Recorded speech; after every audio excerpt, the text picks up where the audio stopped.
pretty sunny Labor Day and a sunny weekend, really watching a few clouds bubble in from the south as we start to make our way towards those hotter temperatures. And as we begin that cool down, could see an opportunity for a lot of thunderstorm activities. We make our way towards the middle of the week, really seeing us hang out at 100 here in San Angelo. Everybody else dealing with a mixture of triple digit and 90 degrees right now. Shouldn't see it get too much hotter, but the cool down still going to be about 30 degrees, but in those mid 70s tonight. Definitely seeing those cooler starts and ends to the day with a few of those cooler breezes really starting to push in, letting you know fall definitely trying to be here right now. Well, Sterling City at 108 right now. San Angelo 103. Cooler to the south, believe it or not. We're watching a lot of those storms really start pushing in from the east, really dealing with a dry line setup. And when we're talking about dry, we are talking about the relative humidity indices and a lot of those dew points right now hanging out in those mid 40s, some of those lower 50s off to the east, where we are seeing a lot more moisture when we're talking about some of that Gulf moisture going to be making its way up from the south.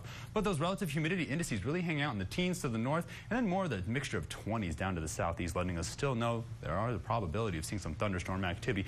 Could see a couple hurricanes develop, and that could affect the upper level pattern. We're going to watch as it squeezes this area of high pressure really across West Texas, parts of New Mexico, with another low pressure system really making its way in from the north. That's going to create this area of confluence where it's really going to speed up the wind across the nation, and that's what's going to result in a lot more of the stable side of this high, seeing a lot more cold air crash into a lot of that warm, moist air across the Gulf, and that's what you're going to see. Moisture tracker, we're going to show you how it's going to pull and wrap around up in the northeast. Going to see a lot of severe weather as a result of that storm pushing over Wyoming right now, where you're going to see the tail end of that frontal system really push some moisture into the Concho Valley over the next couple days. Severe weather outlook really targeting Wyoming, parts of the Dakotas, and that's what we're seeing. That same storm that affected Nevada and California really pushing its way up to the north, wrapping around that circulation, slated to pick up with the jet stream and push off to the northeast. That same frontal system could cause a lot of moisture to make its way into the Concho Valley. Right now, we're just watching a couple clouds push across the north area. Lubbock seeing a little bit of moisture, but again, we're watching this area off to the east really kick off across Louisiana. That over the next couple hours is going to interact with that frontal system pushing down into our region. Again, Tuesday afternoon, going to be a great opportunity with those on-off clouds to see some thunderstorm activity. Then we really watch